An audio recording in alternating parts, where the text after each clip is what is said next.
Hello and welcome to all of our friends tuning in from across the United States and around the world. Welcome to our first Cities of Tech live podcast event. Today's session features a deep dive into the future of New York City tech and startups. I'm your host, Brian Anselin, the program manager at LineRun, and we're so happy to have all of you here. We're very excited to have five really incredible and accomplished community leaders from the New York City tech community joining us this evening to share their insight and perspective on the future of New York City tech and startups. So we have Brian, who's the VP of Product and Analytics from WayUp. We have Charlie, a founder and general manager of Brooklyn Bridge Ventures. Francis, CEO and managing director of Numa New York. Fernando, director of Runway and Spinouts at the Jacobs Technion Cornell Institute and founder at Best Tech. And Natalia, the program director of Transit Tech Lab, which is part of the Partnership for New York City. Later on this evening, we may or may not also have a sixth professional and community leader joining us, Mina Salib, depending on if he can get to us, but if not, that's fine as well. Before we get going with our formal discussion, just a little bit about our organization, LineRun. LineRun is an experiential career and industry education platform for tomorrow's workforce. We empower our community of leaders to connect, innovate, and grow through media, events, and programs such as today's session. We invite you to check out our website, www.linerun.co, to learn more about our podcast, classes, and career accelerator programs. So, LineRun. With that, Charlie, would love to start with you. And you actively work with startups, with investment, and you're actively involved with the entire community. And this pandemic has affected global markets and investments far and wide. How has the situation affected the way VCs engage with early stage startups, and how is it affecting potential investment opportunities in New York? Yeah, sure. I think I would have answered that question differently depending on the week over the last 3 months. I think we've seen this period, which I would say from March to the second half of April, where most VCs were doing portfolio triage, just trying to figure out who immediately needs money, who had a round that was about to happen that fell apart, whose businesses are affected in what ways, just, kind of an immediate stop the bleeding kind of approach, right? The heavy lifting for that work is mostly done by founders, ultimately. You join in, you provide your feedback on a board, but ultimately founders are doing most of that really difficult work. And sometimes it meant layoffs, other times it meant for applying for various programs. But there came a point, I think, in probably the beginning of May, where plans were in motion, right? And there was this period of time where I'm not entirely sure that VCs were quite comfortable sort of going back to normal, full speed ahead, but at the same time didn't have a lot of portfolio work to do. And so you started to see VCs reaching out to companies maybe that they were interested in last year but didn't quite get there. Might look at rounds that maybe at a discount to where they were, right? If you looked at a company in December and you thought it was too expensive, you might go back to that company and say, hey, did you ever complete that round? Are you still looking for money? And they're sort of, kind of deal sniffing. I think now you're still seeing this sort of flight to quality and trying to figure out, well, what can I get at a reasonable price that seems, relatively quarantine or recession resistant in a very, very careful way. Not a lot of new deals. but and frankly, fewer companies pitching. I think to the extent that they can, companies have moved their pitches later, to try and avoid fundraising during this period if possible. And that's something, just as a final point, I would say may not be the best strategy.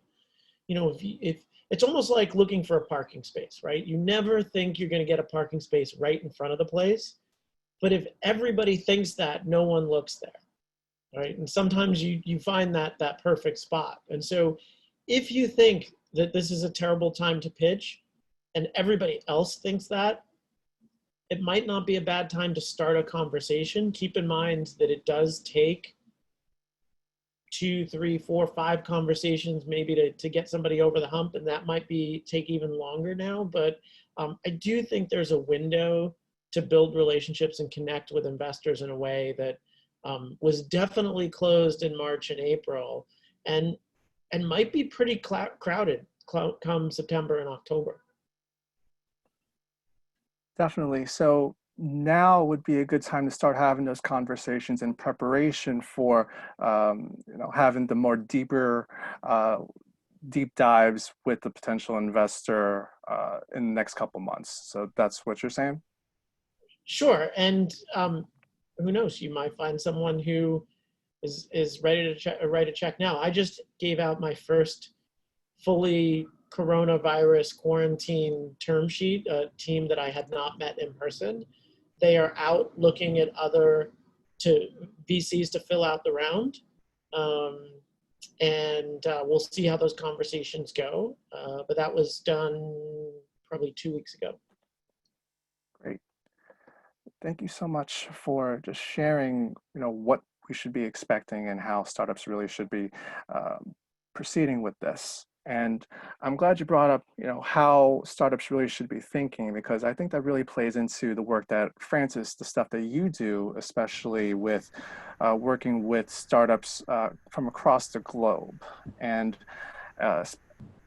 working with international startups who are looking to grow their businesses in New York, and seeing that everything has literally changed overnight. How has their outlook on growing and building their business in New York changed, if at all?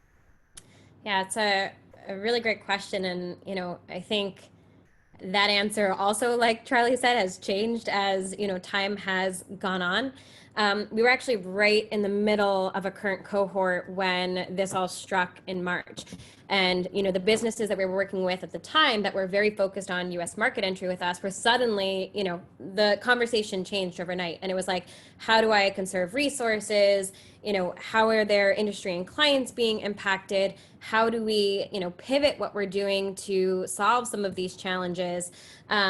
To now, we're in selection now for the next batch of cohort, which is going to be in September. We'll hopefully be running it in person, but if we have to run that virtually, we're doing it virtually. And at first, we didn't know how many applications we would get. Are startups going to be ready to expand their business into the US? And it's actually one of our strongest applicant seasons that we've had, interestingly enough, because companies are pivoting in interesting ways and finding different opportunities in the market that wasn't there before. We just accepted a company this week that's in the micromobility sector, coming from Mexico. And we had actually spoken to them in a previous selection cycle and passed on them because, there was a lot of crowded, things happening with Lyft and micromobility. There's Revel, there's all these companies and all these players. And then we've seen that there have been a lot of companies that have been laying off those workforces, and micromobility is pulling out of cities. And so this company now, sees an opportunity to potentially take some of that market share in the US from their competitors. We've had companies that have adapted their services. So one of our portfolio companies, has now adapted what they're doing to actually track in store for retailers, things like how far apart customers are from each other, how, are customers wearing masks to make things more safe. So we've been seeing a lot of these really awesome, resilient changes and adaptations and pivots from our portfolio. And so companies are still eager than ever to continue their growth and expansion, especially when there's, somewhat unique opportunity in timing for some of these companies. So there's still, a lot happening in with companies wanting to come here. Definitely. And it's almost as if, finding it, startups and innovation is always about timing. And sometimes a pandemic and the complete disruption of a normal cycle of the way to doing things ends up being fortuitous for other people if they're able to really push forward and identify it. Absolutely. I'm really glad that you brought up the micromobility startup, because I think it presents a really great segue into the work that Natalia does with public transit and working with the city and different stakeholders and startups in that really interesting intersection. And New York City has that really noticeable wild card that, literally and figuratively, leadership, support, and capital built around startups and innovation and technology. It's really united by the fact that we can get around, and mobility is the key factor in public transit. So, Natalia, it's a really challenging time to be anywhere near public transportation. And with the economic and health concerns involved with public transit today, how has your work with the Transit Tech Lab, how has your mission and role shifted to meet these new challenges with your public partners? Sure. So happy to kind of touch on that. I would say, for a little bit of context, for those of you who are not so familiar with the Transit Tech Lab, we're part of a public-private partnership with the MTA, which is the largest public transit agency in New York, for anyone joining us. For the largest public transit agency in North America, for any of you who are not in New York or familiar with the MTA. We also now work with every other major public transit agency in New York, including the Port Authority, Amtrak, Long Island Railroad, Metro North, and a few others. And our mission has really been to help New York become a leader in public transit since our inception. And I would say that really hasn't changed in the past few months. Of course, there has been some terror, I think, at the scale of the city for what this means for New York City, right? The core value proposition of New York and any major city is that you have a congregation of smart people, economic opportunity, and a way to access both of those things. And I think all cities are really trying to figure out how we can essentially get back to that core offering, and New York is no exception. So I would say our continued priority is to ensure that New Yorkers are safe and have opportunities to get back to work and have opportunities to connect with one another.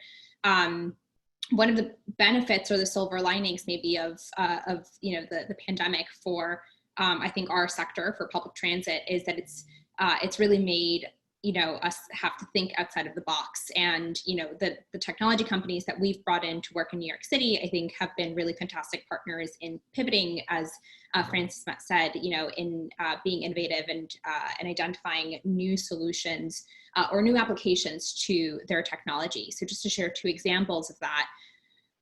We had two companies that participated in our first class of the Transit Tech Lab. One of them is Axon Vibe. They're a Swiss-based company. They do things like basically generate predictive analytics for your commute to help avoid crowding and to avoid delays. These are topics that became extremely relevant over the past few weeks as we start to return to phase one and to the kind of reuse of public transit. So Axon Vibe is an example of a company that during the shutdown was quickly launched in a matter of less than a week to help essential workers who were traveling between 1 and 5 a.m., a time that the New York City subway is now closed, to book travel when buses were basically not available. And so this allowed us to partner with a technology company that would really usually not be able to provide an offering, in a matter of weeks or months, to really quickly be able to serve essential workers in a way that, that is beneficial to the city.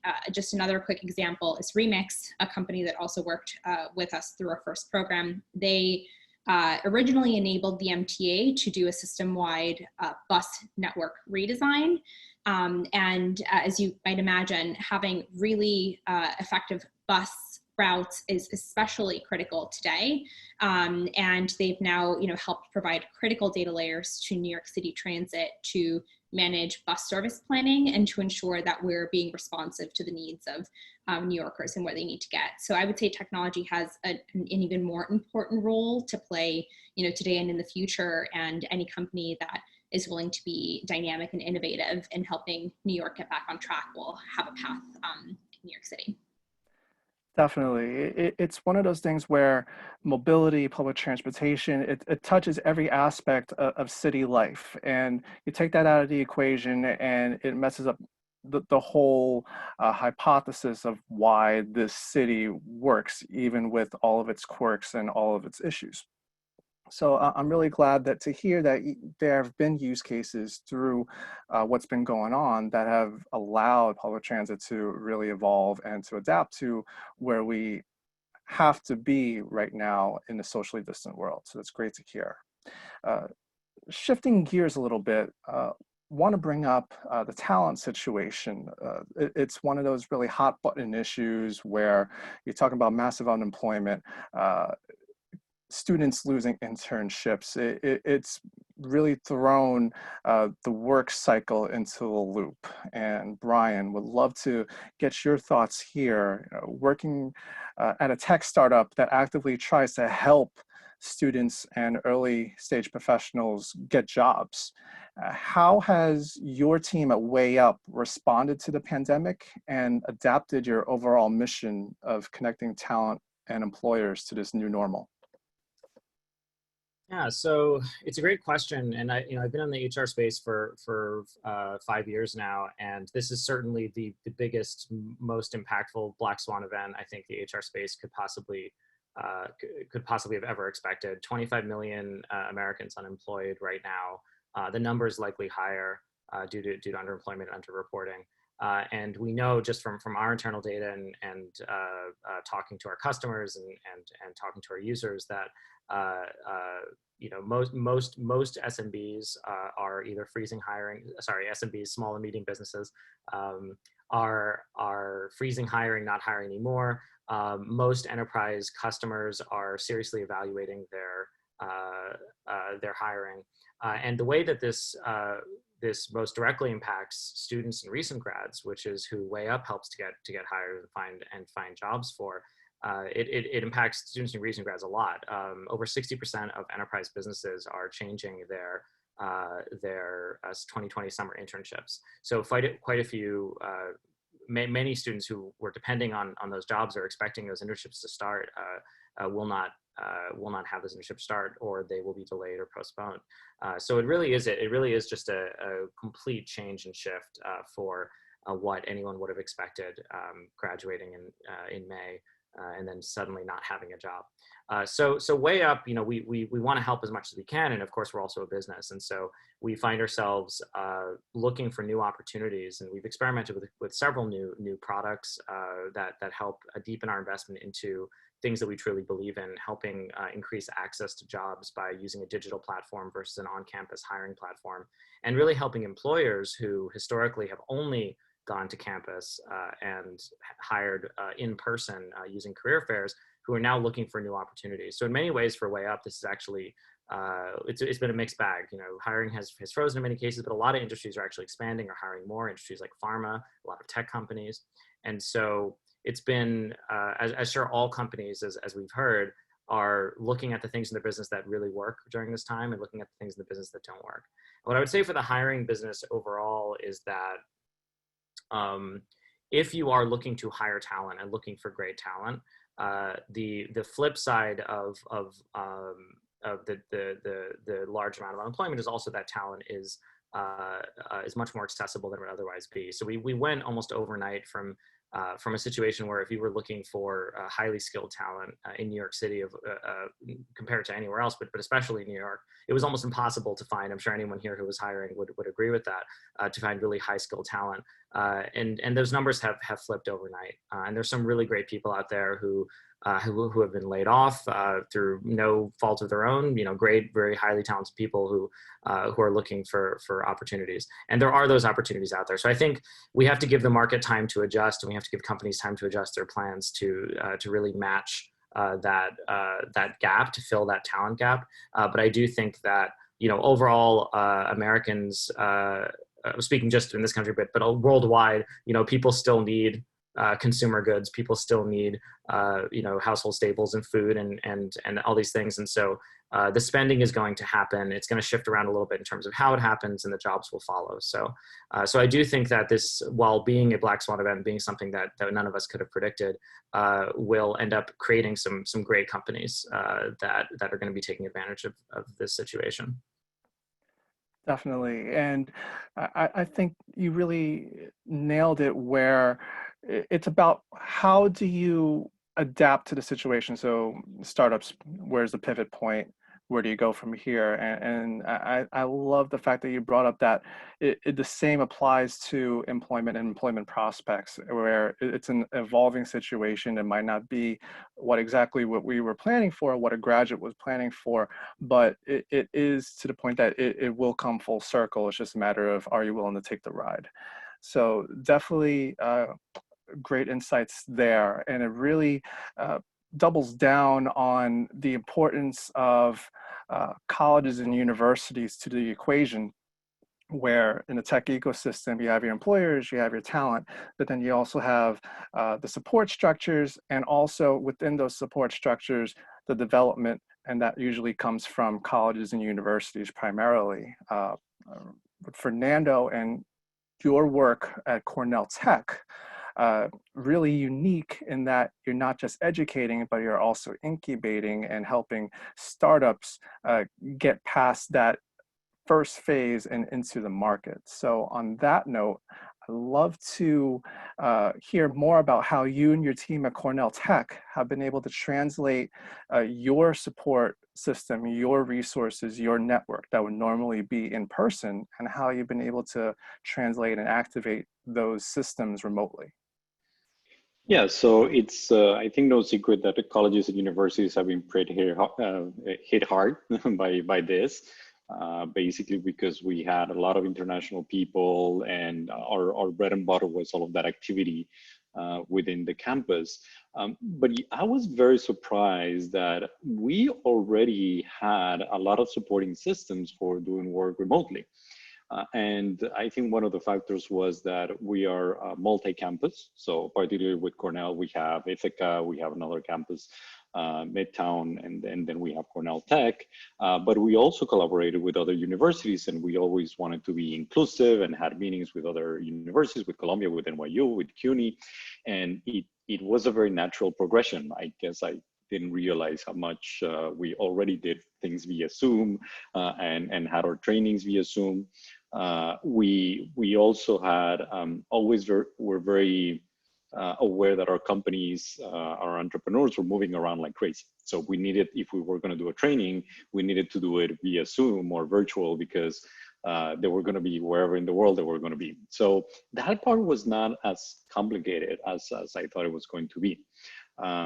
And on the contrary, what I feel that it brought was this idea that the idea of being too centric maybe to New York was maybe holding back some conversations or some opportunities that we were not having before, and particularly for us was connecting to more investors and more people and mentors in Silicon Valley, for example. And so before it was easier to be with the people in New York. Now we're just saying, well, now it could be anyone. So let's invite to our events and to our things, people from Silicon Valley, from Georgia Tech, from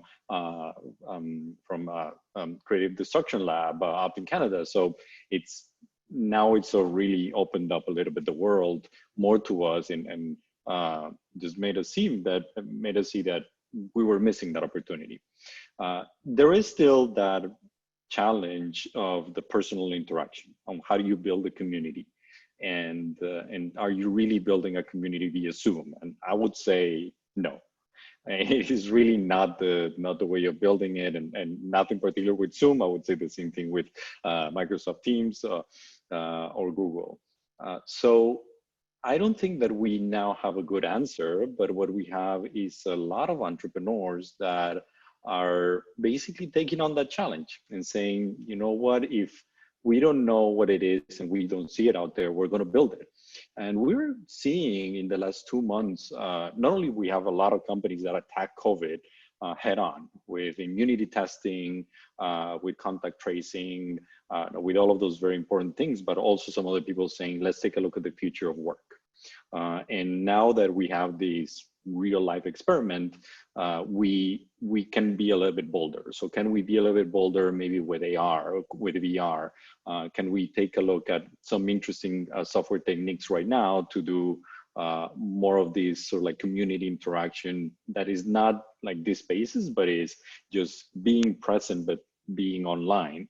And we've seen a couple of interesting ideas come out of that. So I guess what we did was flip it around a little bit, put the challenge on the entrepreneurs and say, there are some resources that work well, but the ones that are not working, it's up to you to really make that work. And I think it's going to be fascinating. I think at universities don't change. And that's the reality.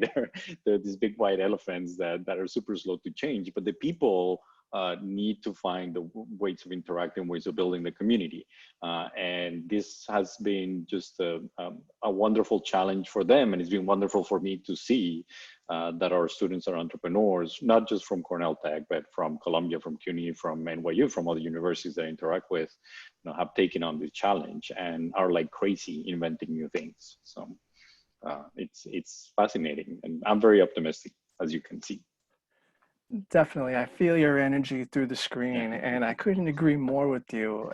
I think it's a matter of taking a step back, figuring out, all right, this is the layout of the land now. It's completely different from when I went to bed yesterday, and where do I move forward? And I definitely think that that infrastructure that you have in the support network of all the universities working together and trying to push forward is a really good indicator of how the community is really trying to help each other. So for those of you who had a question on how the community is really trying to push forward with this, I think Fernando gave you a really wonderful answer.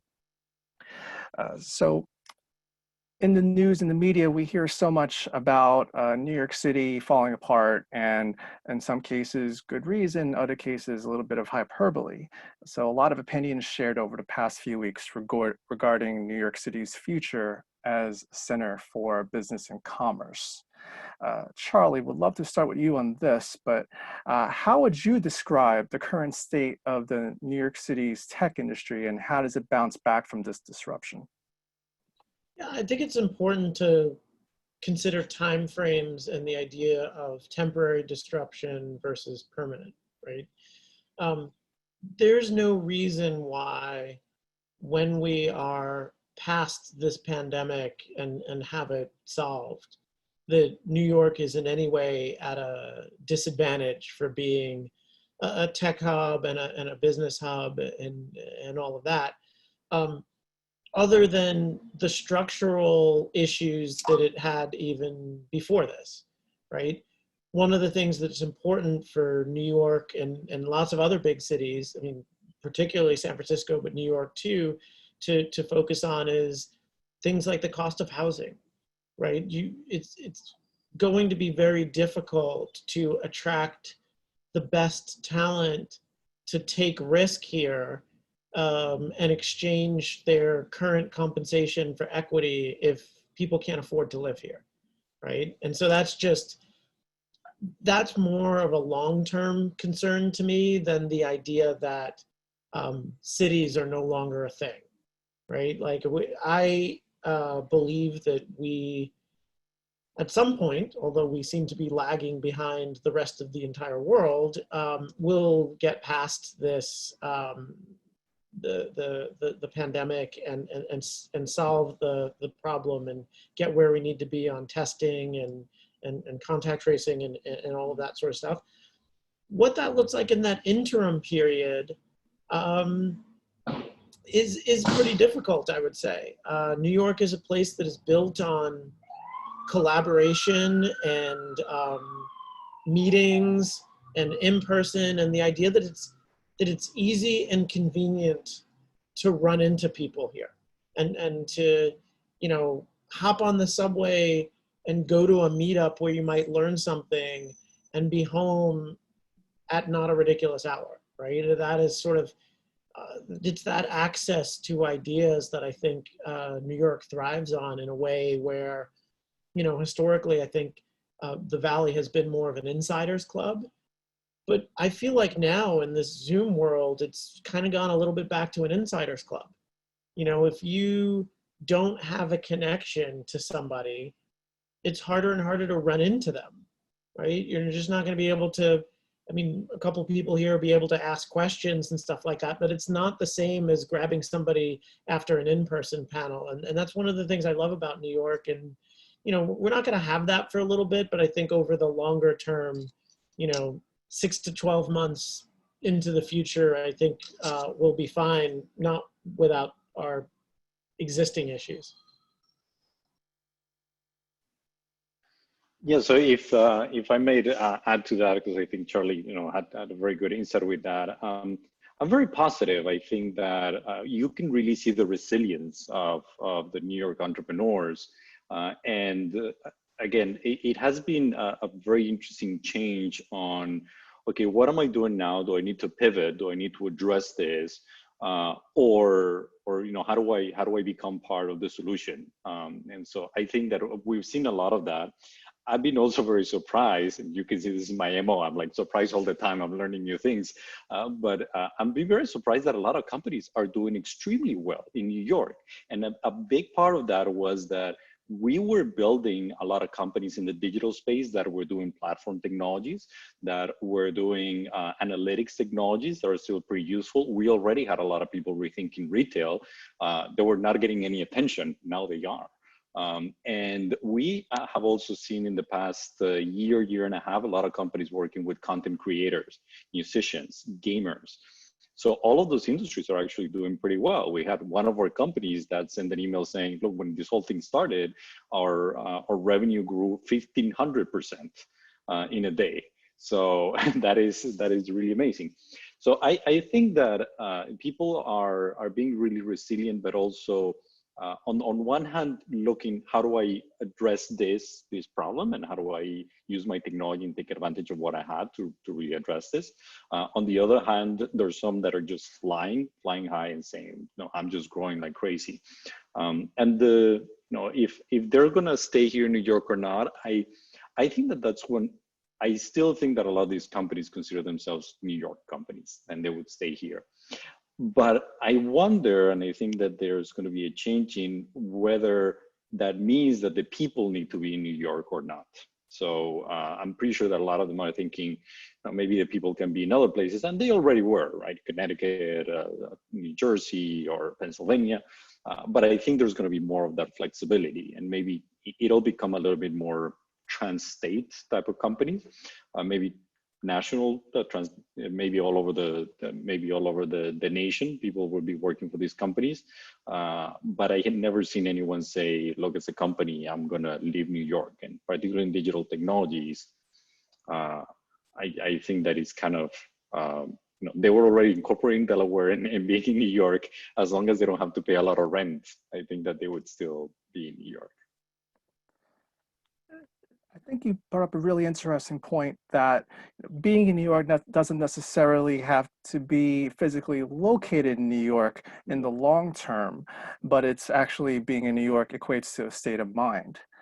But flipping that around and thinking about how this community came together and the fact that there were many factors that really fit into place over the course of 10 to 15 years to help the city become one of the world's leading startup cities because of access to talent and industry and capital and all of these other things.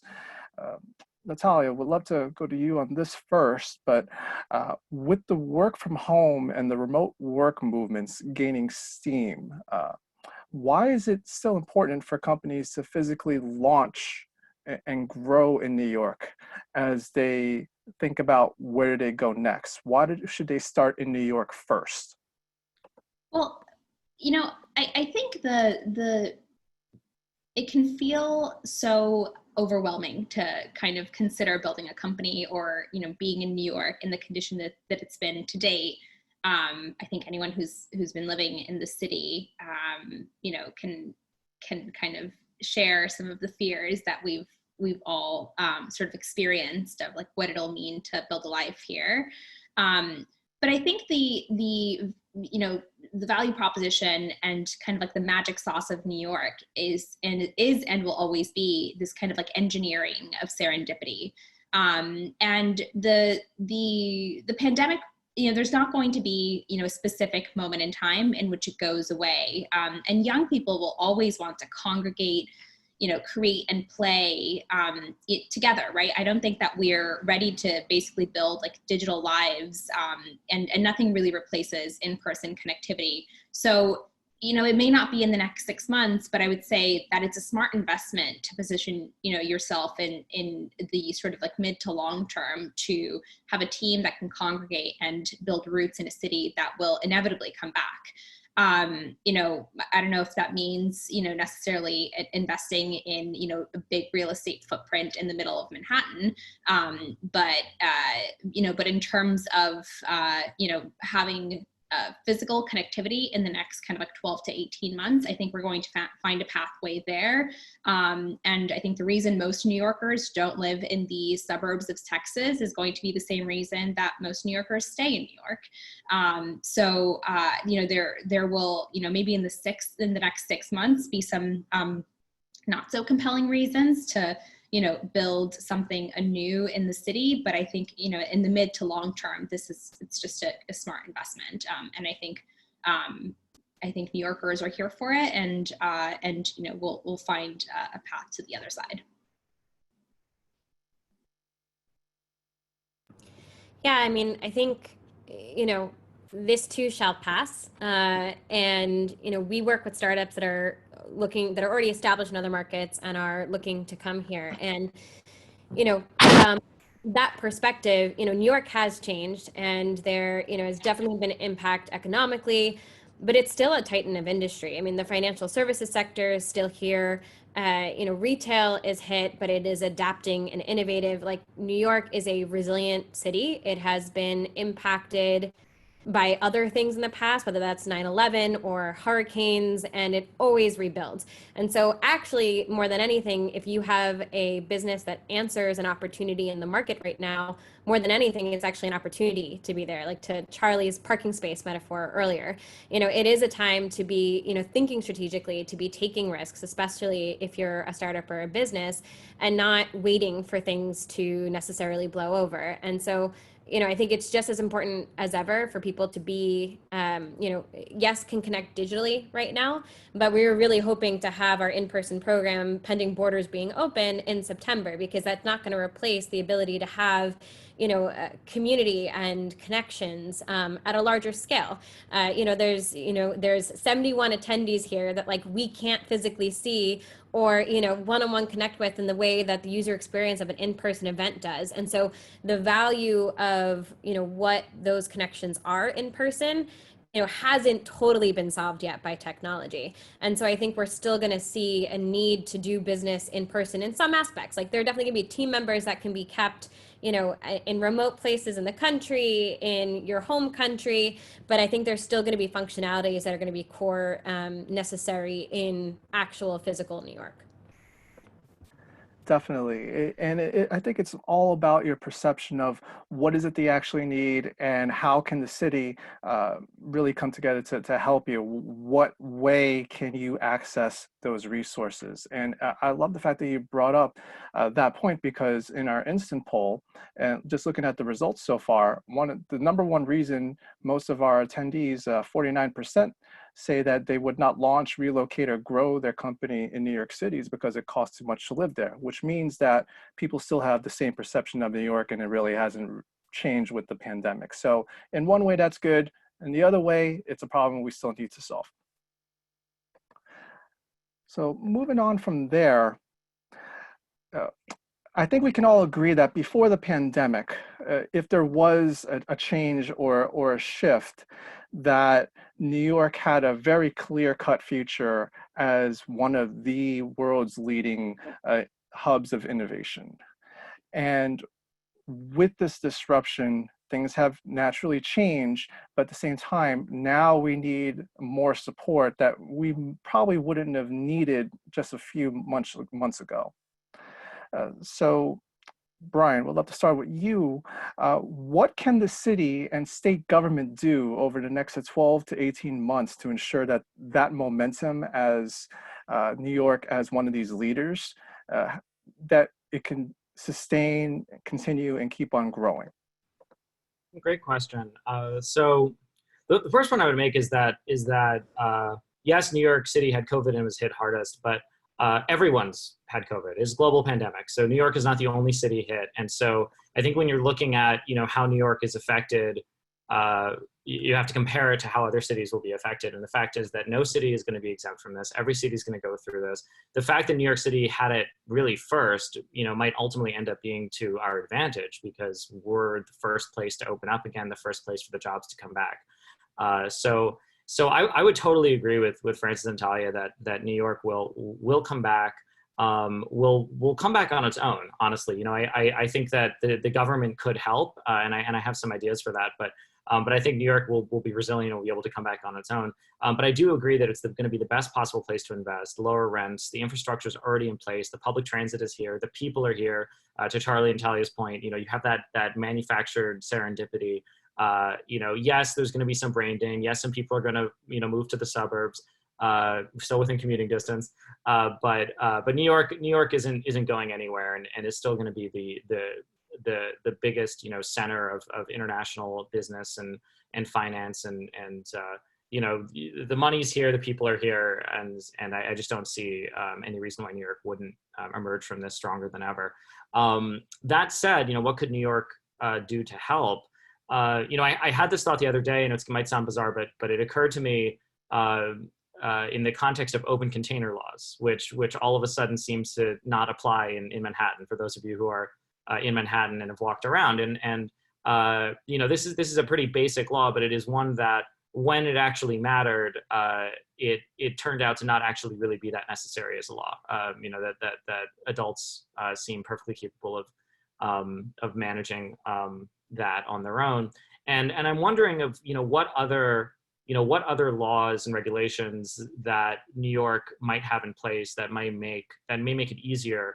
If a law is being repealed during COVID in order to improve the lives of New Yorkers, why wouldn't it be repealed before COVID or after COVID as well? And laws, that and regulations that might make it harder for people to get access to affordable healthcare, for example, which would reduce the cost of living here, amongst many other things.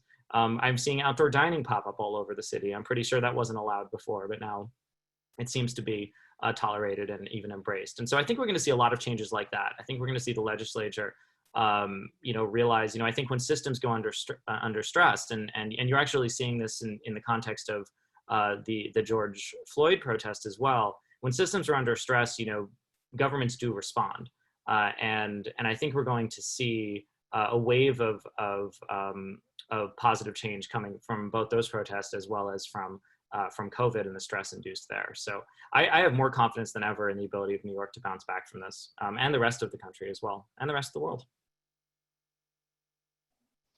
Yeah, I think my message to New Yorkers and the government and the other people here is double down. I think that what New York was doing was really, really interesting. It was already working. We were moving towards a lot of digitized technologies. What Natalia has been doing on really rethinking transportation systems. We always had a lot of challenges, and the path was always there. There were problems, but we had the right vision of supporting these entrepreneurship hubs, getting them to connect, putting money into life sciences, for example, obviously into Tech Campus that became us as well. But the city, EDC, and ESD has been putting a lot of money for these type of innovative projects, and I don't see any reason why we shouldn't double down on this. It would be really, really bad if we figure right now we need to stop everything that we're doing, because it was already doing it was already leading to the transformation that we wanted to lead. So I think we need to keep that in mind. Of course, there's the problem of money, and we're going to have that problem of revenues and city revenues. But for the most part, I would say hopefully we can just continue and double down on what we're doing. Now, to what Brian was also saying, there's going to be things that maybe we can rethink and change. Maybe there's some regulations that we had that don't make sense anymore, and that's perfectly fine. I'm the first one that will say I would like it if I can get a drink in the just outside on the street. Why not, right? So if the city allows me to do it, I'll do it. So maybe there's some regulations, not just that, but in technology and in other things that might have been a little bit too restrictive, and we can look at those. And but for the most part, we just don't have to lose the fact that what we were doing before was going the right way, and really stopping on our tracks would be the worst thing that we can do. Definitely. It's all about continuing the momentum and finding a way to push forward, even if it's in a different way. And really interesting, the results of our second poll on what's the number one thing that New York City needs to do in order to attract more startups. And I'm going to share this because it's really interesting. We have a tie, and interesting, you have a tie in a poll online that the two things that people would suggest are increasing access to grants or loans for startups, so that makes sense, but also direct non-tax and not tax incentives, so direct subsidies for either workplaces, professional education, or talent acquisition. So I think it really speaks to the fact that what we mentioned earlier, where people still see New York as a really high cost place to do business. It's not necessarily people being scared off because of COVID, it's because of the normal things involved with running a business in New York City and the cost involved. So really interesting insights, and thanks everyone for sharing all of your feedback. Before we get to the audience questions, and if you haven't asked a question yet, please do so. We're going to get to you in the next 2 or 3 minutes. But if you were to pitch a startup or scale up to launch or relocate their operations to New York in the next 18 months, what would be your top 3 reasons for them to do so? And Francis, would love to start with you. This is literally what I do all day. I mean, I think it depends on the company.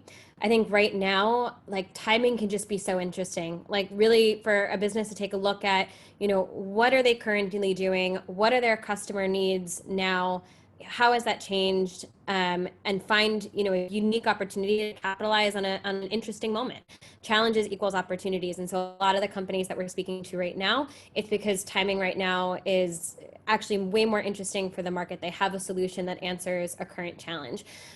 New York is still where your customers are, depending upon what industry you're in. Like, the corporations are still doing business, especially depending upon the industry, or looking for solutions that answer their unique challenges. We have a lot of companies in the retail sector that are, pivoting, and our retail corporates that we work with are looking for solutions to their problems right now.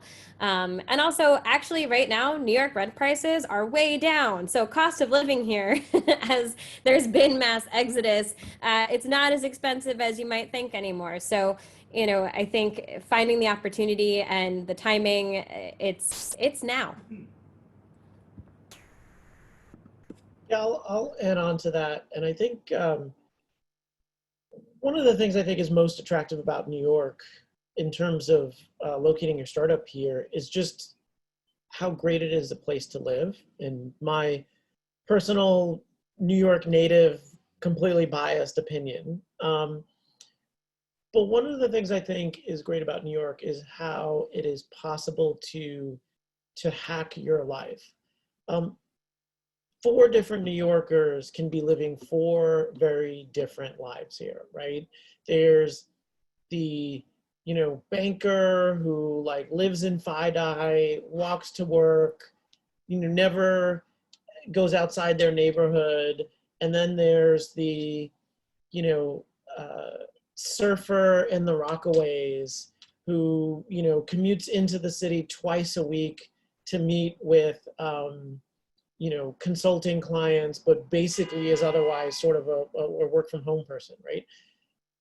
Those two people are literally, if I get this right, 11-ish miles away from each other, right? And so, I think we're going to see during this period, and we're kind of already seeing it now, the resurgence of the outer boroughs, the fact that people realize they don't necessarily have to be in the city center. New York scales in such a way that I think a lot of other places don't, right? If you're not in San Francisco proper, you are kind of at a disadvantage from a commuting standpoint. All due respect to the Oakland downtown area, which is sort of coming back, but it's not nearly as scalable as New York is. And look, we're going to go back to a period of time where you're only going to be able to run an event of 25 people. And that event might look like a distributed event with a 25-person pocket in Greenpoint, a 25-person pocket in Astoria, another group in Harlem, another group in Park Slope, and still a critical mass of people in the tech community living in those areas. So, I really, regardless of where your office is, I think there's a case to be made for New York as just a place to live. And I would certainly be a remote worker living in New York for a company who's not here. I think it actually matters less that your actual company is here. And I would just say that this is going forward a great place to live. And even now, people moved out. I stayed partially because I liked the idea that there was probably 12 different ways to get groceries to my house, as opposed to the one supermarket in the remote area that you moved to that, God forbid a truck overturned somewhere, there were just going to be no vegetables for the next 3 weeks. That's a scary thing to me. And I like New York's resiliency in that matter. Awesome. So I guess any of the participants should probably now know that this is a completely biased group, and I am no different. I really just have two things. One is that there's been so much change to the city and to the political and infrastructural scene of the city that there's going to be an opportunity to rebuild. And if you want to be part of that rebuilding, then come to New York and engage and build a community and a company and the kind of city that you would want to live in. I think there's going to be a really big and exciting opportunity to do that. And two is that I think there's a benefit to areas that are organized and institutionalized to support technology companies. New York has a lot of programs, not just the Transit Tech Lab, not just NUMA, not just Cornell Tech, but so many other resources that are already set up to support organizations that are interested in building companies in New York and in really thriving in this ecosystem. I would say over the next 6 months, in the short term, certainly, I think these types of organizations, my hypothesis is that they'll have kind of outsized value because the in-person serendipity is not happening quite as much. There are some, sort of key holders, maybe I'll call them, that will be especially important to be kind of nodes of connectivity to entrepreneurs that are looking to build, and tap into those networks. So there's a lot of that in New York. And if you want to tap into it, I think that there are a lot of people that remotely or in person are excited to be nodes of connectivity and want to support the companies that want to build here. So lots of good stuff coming from New York. Definitely. So it's really a case of don't believe everything you're hearing in the news, because the city's still functioning, the support structure is still here, albeit in a little bit different way. But when it comes back, it will come back stronger and more resilient. So that you can be very sure. And the 6 New Yorkers who are on this panel can definitely speak to that. That's our formal questions. So we're going to head over to our question and answers from the attendees. And the first one we have is from Danny. and he is asking a very open question on what's the future of remote work and how does this really change the office dynamic? And I believe, Brian, you had a really good insight into this. Yeah, Danny, that's a great question. So the short answer I would say is after COVID, all companies everywhere are going to be adopting much more of a remote work model, and you're going to get the best of both worlds. I can't guarantee that, but I should say it is very likely that a lot of companies that were hesitant to have a remote work office or have remote work opportunities have been forced to experiment with remote work during COVID in a way that will open up remote work opportunities. And that goes both ways. That goes for the companies having the opportunity to find talent that may not be in their city. So it's a much more global market for talent, which will benefit everybody. And it'll also will benefit people, job seekers looking for opportunities in places they may not be able to move or maybe not be able to get the visa for or various other things. So it's going to be a great benefit to everyone. You know, one of the things we saw at WayUp is a lot of our customers have historically had reluctance, or a lot of our current customers before they were customers had reluctance to switch to a digital solution, doing campus recruiting the same way they've been doing it for, in some cases, 50 years, going to campus, meeting students in person, having them, submit a resume and then putting it in a resume book and reviewing them. This very analog process. And, we've been saying for a long time, you can increase your diversity, you can reach more campuses by going digital, you can lower your cost per hire and everything else. And once COVID happened and companies were forced to do everything remotely, all of a sudden people who were reluctant to use technology before didn't have a choice and realized, actually, this is actually helping me. And that's happening in every industry that we've seen. And so remote work opportunities are exploding on WayUp. A lot of companies exploring remote work opportunities that wouldn't have before.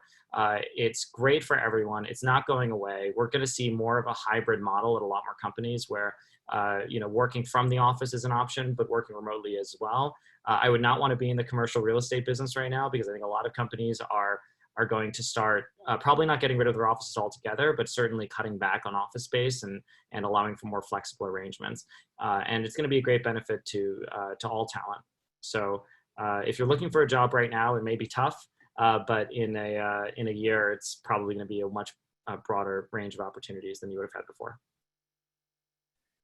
Yeah, and I agree with Brian. I think the word hybrid actually that you use is what I think it's going to happen. We took a look. I think that we had these spaces where we always thought, okay, everybody needs to be here, everybody needs to be working here or living here. So the Google model that everybody literally has to live there, eat, sleep, you make friends, everything there. But the reality is that right now people have gone out, and then some people said, you know what, I miss it. And they will go back to the offices, and they want that interaction. They want to have that. Obviously, the offices are not going to look the same. They're going to have some changes, but they will still want to go back to the office. And we're seeing that with some of our companies.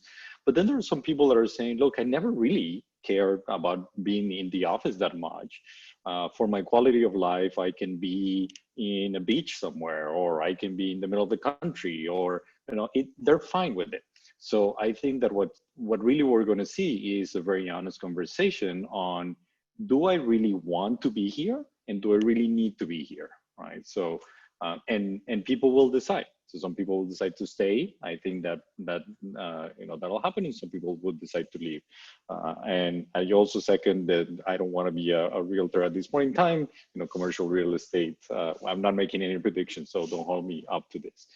And then on the question of talent, that is the part that I think it's very interesting, that now basically we're open to any talent, not just in this area, but all over the world.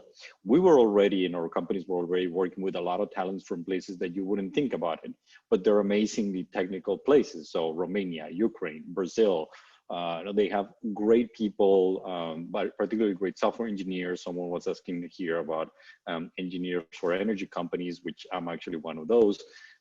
And I would say go out there and be bold and say, hey, even though you're across the world, what if you were to work with us remotely? and give it a shot. And we're seeing companies. We had one company that put one application for a job that at this point that was mostly remotely.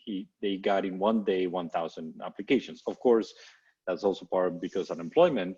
But the reality is that there's a lot of talent out there looking, and take advantage of it. Definitely. And it's a really unique time for people who want to work in the sector, and also for employers. We touched on this before. It's this evolution and inflection point, and the fact that we're reaching it, and how do we move forward from there? And I think the answer is, it depends. And it's not really a specific answer, but how companies approach it is based on how are they seeing their future based on any changes from the pandemic. So we had several questions on how is this going to change hiring. It changes hiring based on an individual company situation, not necessarily the entire ecosystem in general. So great questions overall, and we're gonna wrap up with Lafayette Julius's question, and he's asked, Lafayette is asking, how do you see firms investing in more inclusion in underrepresented founders? And Charlie, I definitely think this is something that you'd be great for. Yeah, sure. So one of the things I think we've seen over the course of not only the last few weeks, but over the course of the entire pandemic, is the reality that our digital economy runs, thanks in no small part to people from Black and brown communities, right? We may talk about ordering groceries online and getting stuff from Amazon, which is now almost $1 trillion market cap company. But at the end of the day, that stuff gets to your house still through a lot of physical labor and labor that is done by communities that look very different than the software engineers that coded the front end that enabled you to interact with those workers on the back end.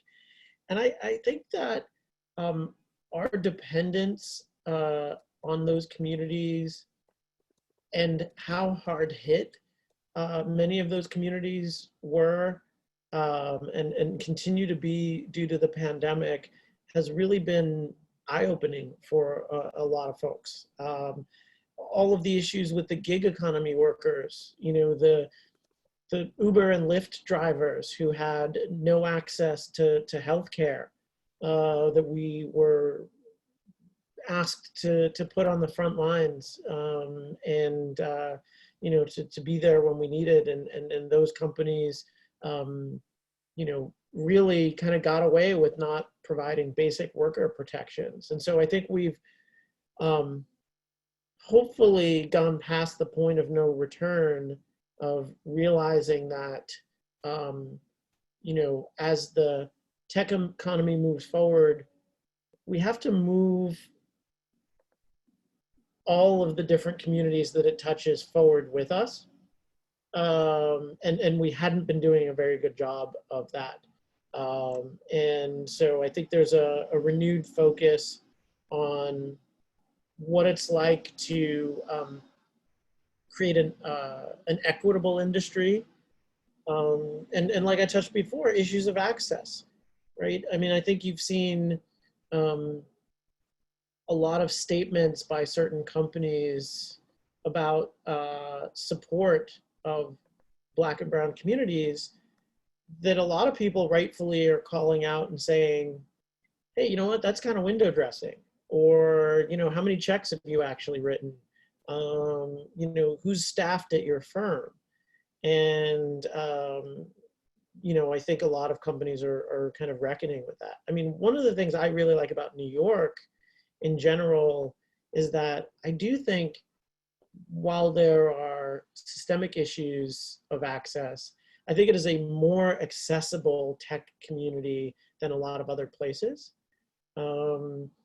I think the the fact that we, previous to coronavirus, lived in this world where you can, you know, hop on a newsletter or go to Eventbrite or Meetup or wherever, you know, and find an open event and see almost every night 4 or 5 different totally open, accessible, free events to go to and learn. And look, we don't come from a community where we have like second and third generation startup founders where everybody always knows how to do this, right? We sort of, it's okay in New York to be a founder who like doesn't code and doesn't know how to do some of this stuff. And that's one of, to me, one of New York's greatest strengths. And I think we can just do more to reach out, particularly in our own local community,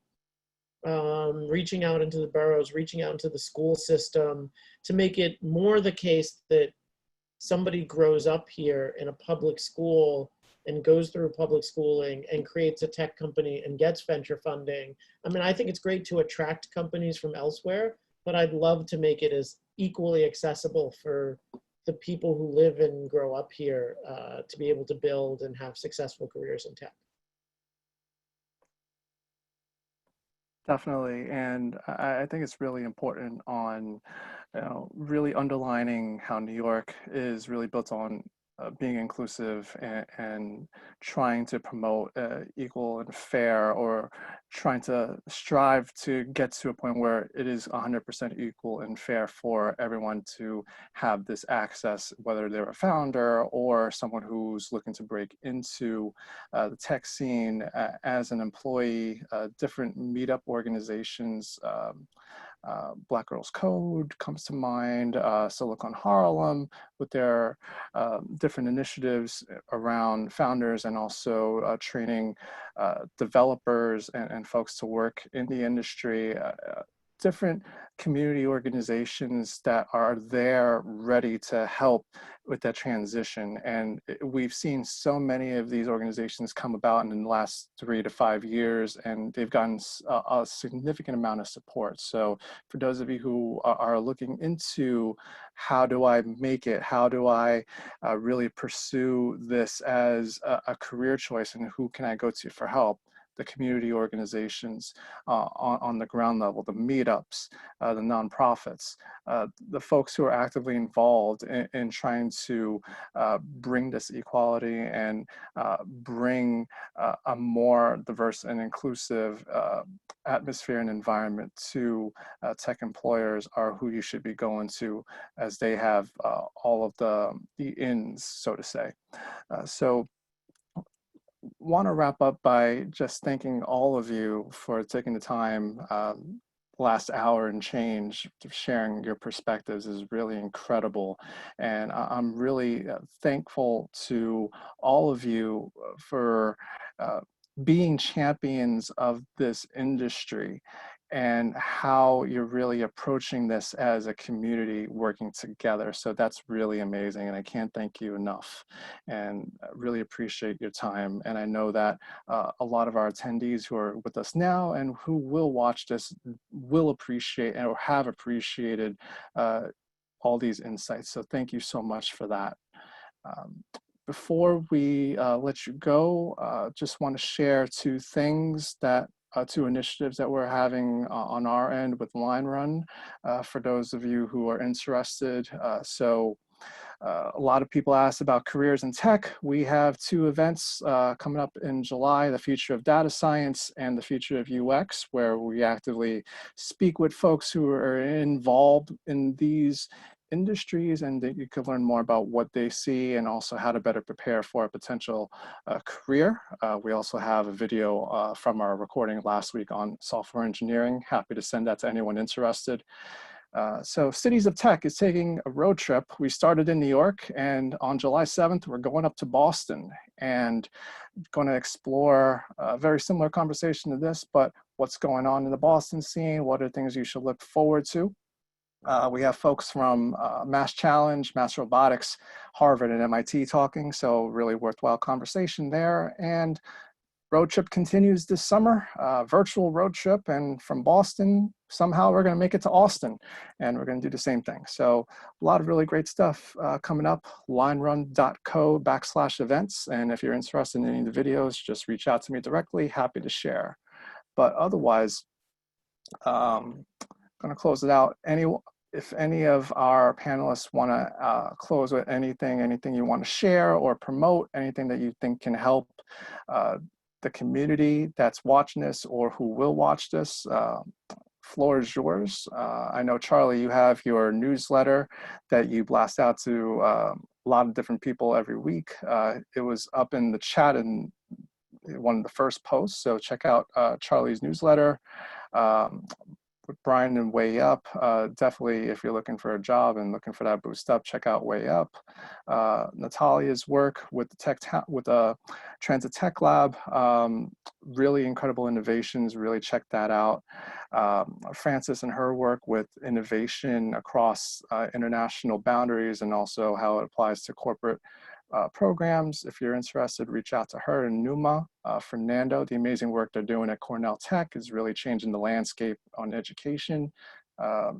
We will send email with everyone's LinkedIn, so you'll be able to connect with them individually after the event. So before we log off, anyone else want to add anything? Did I forget anything? No? We did a good job? Cool. Everyone, thank you so much for being here. We really appreciate it. I hope you're able to gain a little nugget of knowledge and leave here understanding and knowing that the New York tech and startup scene is here to stay, and it's going to grow, and it's going to grow beyond our wildest dreams. So looking forward to seeing what comes next. And until next time, have a wonderful evening and take care. Great. Thanks, everyone. Thanks for having us. Thank you. Thank you.